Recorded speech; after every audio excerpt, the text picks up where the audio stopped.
Professor José de Faria Costa, Portuguese Ombudsman. Thank you for coming down to the ICD today. Thank you. And giving an interesting speech about the migrant crisis and human rights in Europe. I just wanted to ask you firstly a question based on your speech, with particular reference to the fact that there's 50 million displaced people at our doorstep now. And you mentioned in your speech that, in your opinion, human rights is being fundamentally ignored on our doorstep. So to that, I ask you this question. What is the role of international institutions that they can play to solve the pressing issue of human rights with reference to the migrant crisis? And is it an ethical responsibility of these organizations and these countries involved? This is a good question, not a simple question, as you have said, and a very difficult question. But I should stress that the international institutions of international law and institutions like ICD are the most important institutions to reach the objective, to reach the one final purpose. And which is the final purpose? The final purpose is to defend and to promote, not only to defend, but also to promote human rights. Mm-hmm. And that's the core. That's the core of the institution of international law, of those institutions like ICD, to promote and to defend human rights. We live, as I have said in my speech, we live in times, very, very, very hard times. And we cannot ignore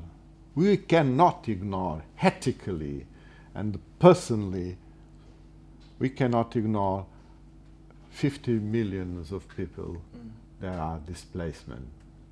And they are walking to a country, to another country, not by they wish to be tourists.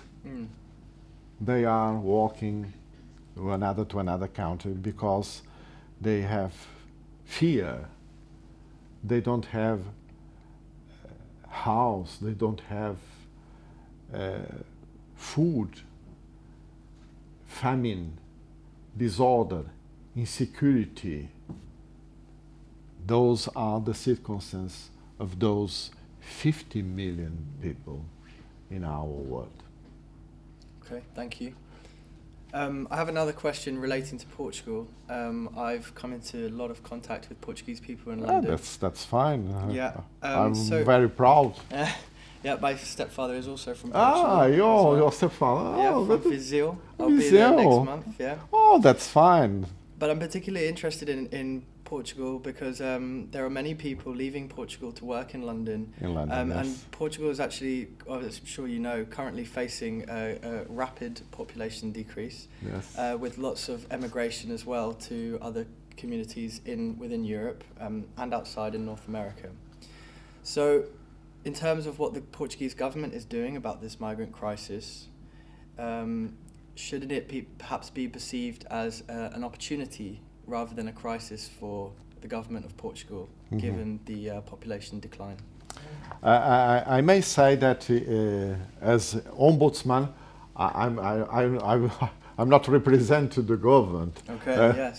But in your opinion? In my opinion, as I have said, the ombudsman is an independent, autonomous institution of state. But in my opinion, it is not good enough. It is not good. Just to put the things like this. It is not good when we have a country that country does not give all the possibilities to all the people remain in our territory. That's my point of view. Therefore, when we don't have the the possibilities to have a normal life, those young peoples goes abroad to work. We are not a rich country, we are a poor country. But we are a very old country, a very old country. I should say that in Europe we are the oldest country with the same borders. And I believe in my country. And I believe with the young people that goes abroad to work, that those young people, the next generation, comes back. It's not easier because the difference between economics between rich countries and poor countries, even in European Union, sometimes it is not very difficult to understand some politics that say that we must have an Europe of two marches, one for the richest countries and another for the poor countries. And when we go abroad to a rich country and that country gives me a way of life, gives me the possibility to have a normal way of life, it is difficult to return. Okay. And that's one problem for not only for my generation, that my generation is going is not, but for the further generations to determine that those people come back to Portugal.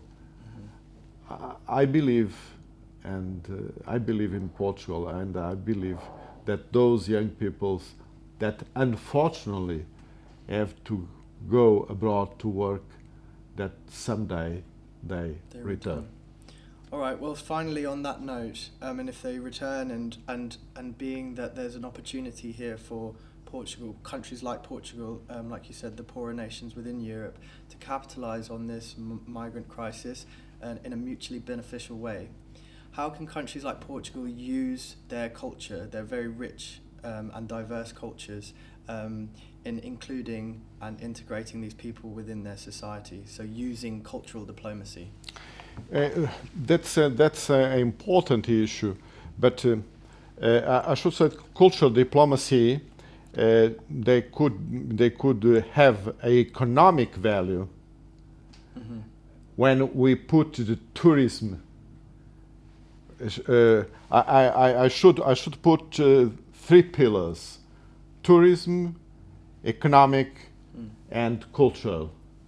And if you can join those 3 pillars, it's a way to reinforce economics and to reinforce cultural diplomacy. Excellent. Well, thank you so much for coming down today. It's very interesting and nice talking to you. Thank you very much to you. Thank you. And a good future to you. Thank you. Thank you very much.